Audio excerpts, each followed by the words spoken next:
እንዴት ናችሁ? እንዴት ከረማችሁ? ሰላም ናችሁ ወይ? እንኳን ለዓመቱ ሰኞ በሰላም አደረሳችሁ። ሳምንታችሁ እንዴት አለፈ? ሳምንቱ እኛ ጋር በጣም ጥሩ ነበር። እንግዲህ በፊንቴክ ጋር በተያያዘ ከተማችን ውስጥ ያሉ ታዋቂ አርቲስቶች እንግዲህ ተይዘው እስር ቤት ናቸው ያሉት። እንዲሁም የዋስ መብታቸው ተነፍጎ ለምርመራ የጠየቀው ፖሊስ የጠየቀው ጊዜ ተፈቅዶላቸው ስቲል በእስር ቤት ነው እየቆዩ ያሉት እና እንዴት ነው ይሄን ነገር እንዴት ትመለከቱታላችሁ? እውነት እነዚህን ሰዎች መታሰር ነበረባቸው? መጠየቅ አለባቸው? ወይንስ ያላግባብ ነው የታሰሩት?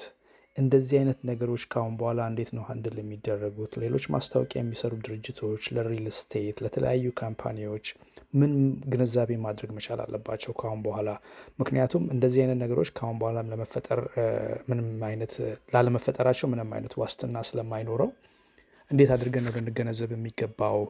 እና በዚህ ነገር ላይ ብንነጋገር እንዲሁም እናንተም ያላችሁን አስተያየቶች ብትሰጡ መልካም ይመስለኛል።